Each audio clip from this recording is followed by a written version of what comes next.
अस्सलाम वालेकुम। मेरे चैन नदीम मंजूर हाजिर है एक बार दफ़ा फिर आपकी खिदमत में अपना वीलॉग लेके ट्रैवल से रिलेटेड। इससे पहले आप काफ़ी सारी मेरी वीडियोस देख चुके होंगे जो मैंने मुख्तलिफ वीज़ा कंट्रीज़ की वीज़े के बारे में आप अपलोड करी और आपने उसको सराहा भी और बहुत पसंद किया।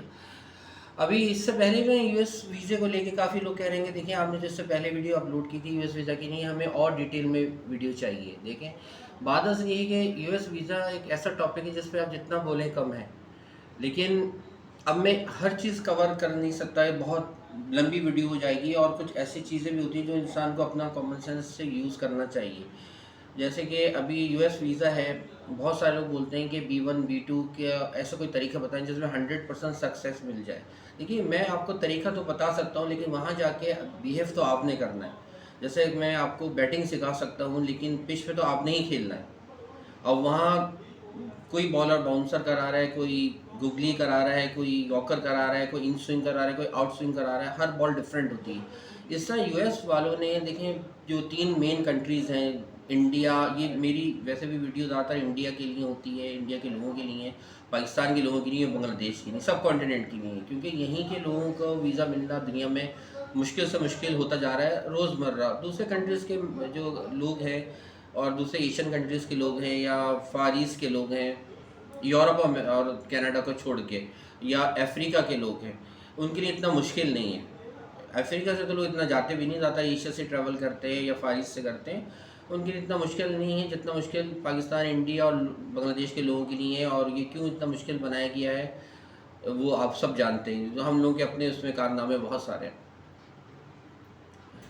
तो अक्सर लोगों का ये सवाल होता है कि देखिए, वहाँ पे यूएस वीज़े के लिए हम जब B1 B2 विज़िट वीज़े के लिए जाते हैं, तो उसके लिए क्या चीज़ ज़्यादा इंपॉर्टेंट है? हमारा फॉर्म भरना ज़्यादा इंपॉर्टेंट है या प्रेजेंटेशन हमारी वहाँ जाके हम जो बिहेव करते हैं, हमारी बॉडी लैंग्वेज, वो ज़्यादा इंपॉर्टेंट है?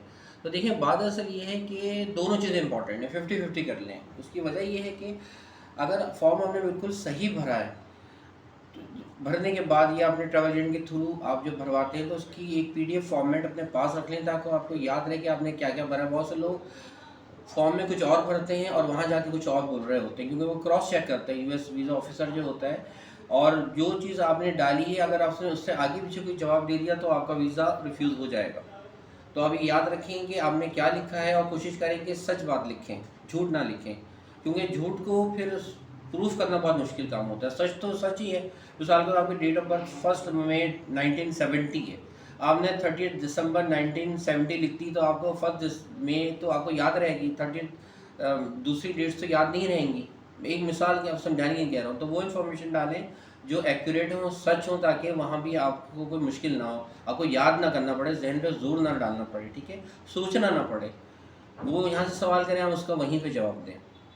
तो ये बात अच्छी तरह इंडिया के लोग, पाकिस्तान के लोग और बांग्लादेशी लोग समझ लें कि उनके लिए फॉर्म भरना भी इम्पॉर्टेंट है और दूसरी चीज़ें भी इम्पॉर्टेंट हैं। फॉर्म भरने के बाद जब आप ऑनलाइन उसको सबमिट करते हैं, फ़ीस जमा करा देते हैं, तो वीज़ा ऑफिसर्स के पास वहाँ चली जाती है और वो उसको उसी वक्त देखकर डिसाइड कर लेते हैं कि आया इस बंदे को या जो लोग आएंगे, जो लोग वीज़ा जिन्होंने भरा है, उनको हम वीज़ा दें ना दें। बस थोड़ी बहुत ये होती है कि वो बॉडी लैंग्वेज और देख के सामने वो फैसला कर लेते हैं कि देना है कि नहीं। काफ़ी हद तक फैसला उसी वक्त कर लेता है। अच्छा, इसमें क्या चीज़ें इंपॉर्टेंट हैं, देखिए, अब मैं इस वीडियो में आपको वीज़ा फॉर्म तो भरना नहीं बता सकता। वो बहुत सिंपल होता है, वो आप खुद भी भर लें या एजेंट के थ्रू भरा लें, या कमेंट सेक्शन में अगर आपको कोई चीज़ समझ में नहीं आ रही तो आप मुझसे पूछ सकते हैं, मैं आपको बता दूंगा। फिर पहली बात ये, जब हम विजिट वीज़े के लिए अप्लाई करते हैं, यहाँ मैं विजिट वीज़े की बात कर रहा हूँ, स्टूडेंट वीज़े या कोई और वीज़े की बात नहीं कर रहा, क्योंकि ज़्यादातर एप्लीकेशन विजिट वीज़े की होती हैं। दूसरे वीज़े तो इतने मुश्किल नहीं है, वो तो मिल ही जाते हैं। विजिट वीज़ा सबसे मुश्किल होता है, हर कोई अप्लाई कर सकता है, आसानी है इस पर। देखिए, प्रोसीजर तो इन तीनों कंट्रीज़ के लोगों के लिए बिल्कुल सेम है, सिर्फ फ़र्क इतना है कि बैंक स्टेटमेंट क्योंकि इंडिया की करेंसी से ज़्यादा स्ट्रॉन्ग है, तो अगर एक पाकिस्तानी इंडिविजुअल के लिए 20 लाख का स्टेटमेंट, एक इंडिविजुअल के 20 लाख का स्टेटमेंट चाहिए, तो इंडिया के लोगों को शायद 15 लाख का चाहिए होगा, क्योंकि स्ट्रॉन्ग उनकी करेंसी स्ट्रॉन्ग है। और बांग्लादेश के लोगों को शायद इंडिया के लोगों को नहीं 10 लाख का चाहिए होगा, बांग्लादेश के लोगों के लिए 15 लाख का, और पाकिस्तान के लोगों ने वही 20 लाख का चाहिए इंडिविजुअल, एज एन इंडिविजुअल के लिए। ये मैं एक रफ़ आइडिया दे रहा हूँ समझाने के लिए, उसमें आप ज़्यादा तो कर सकते हैं, कम मत कीजिएगा।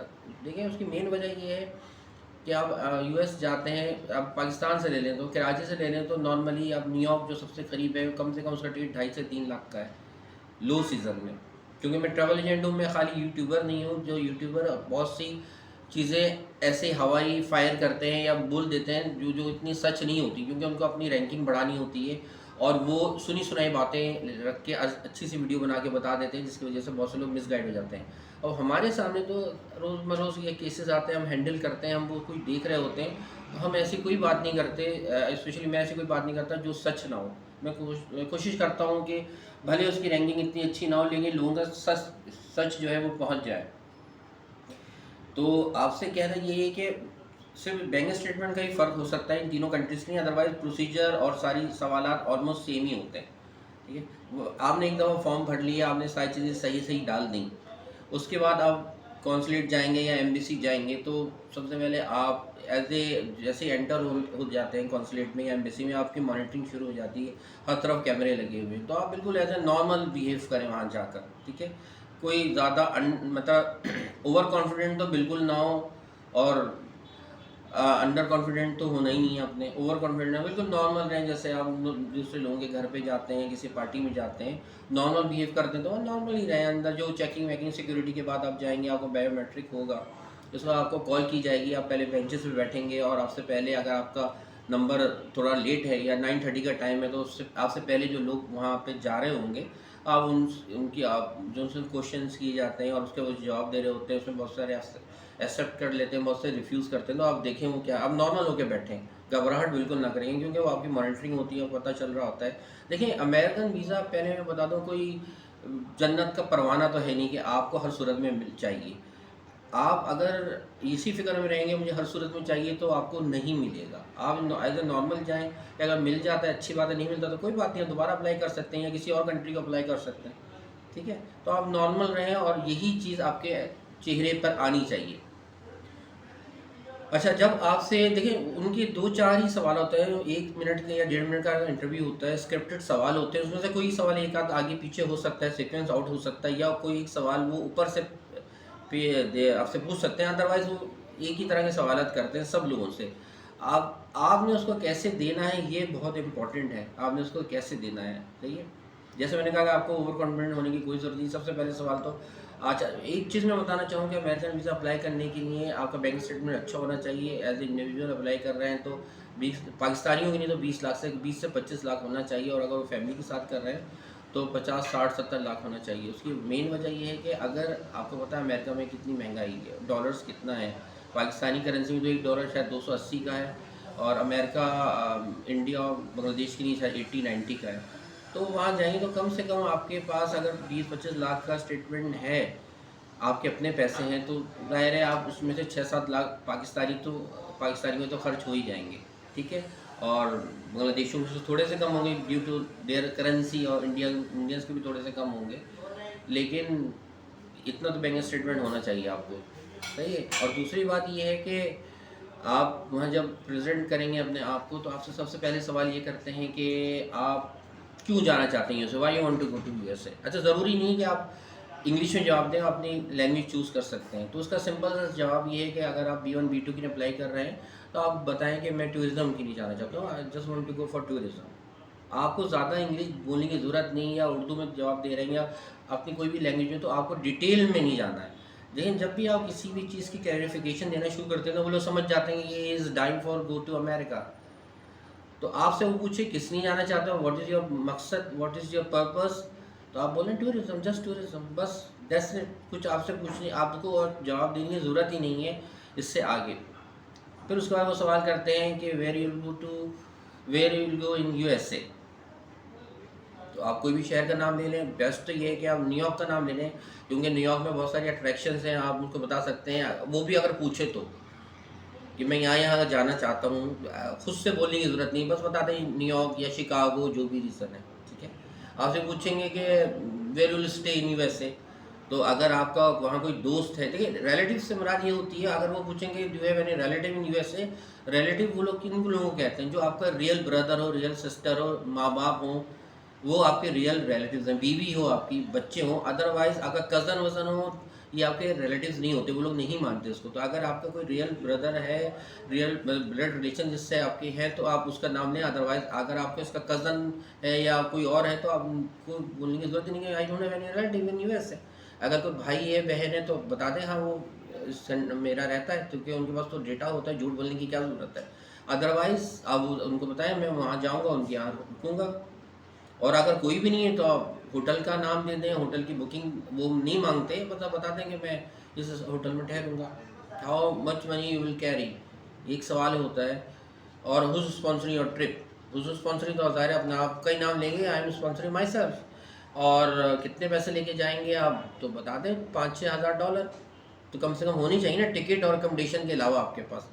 भले वहाँ खर्च ना करें, लेकिन आप $5-6 तो बेसिकली होनी चाहिए। क्रेडिट, और भी ये बोलते हैं प्लस आएगा क्रेडिट कार्ड। क्रेडिट कार्ड की कॉपी नहीं लेके जाएगा, क्रेडिट कार्ड की बैंक स्टेटमेंट लेके जाएगा। वो भी उनको दिखाने की ज़रूरत नहीं है, तो वो मांगे दिखा देंगे।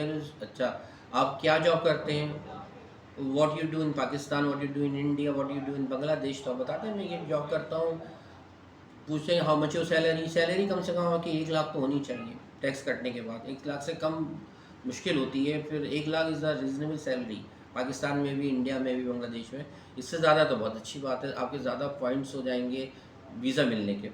आपसे पूछेंगे कि यहाँ आपका कौन है, मतलब आर यू मैरिड और नॉट, ये वो, तो आप बता सकते हैं कि आई एम मैरिड। और उनको क्यों नहीं लेके जा रहे, तो कहना है कि मैं I want to go alone, for I want to visit USA, I want to see कि house life in USA and what are the attractions and is it good for my family if I bring them for tourism purpose. तो इस तरह की आप बात बना सकते हैं कि पहले मैं खुद जाऊंगा, मैं खुद देखूंगा कि वो कैसा है।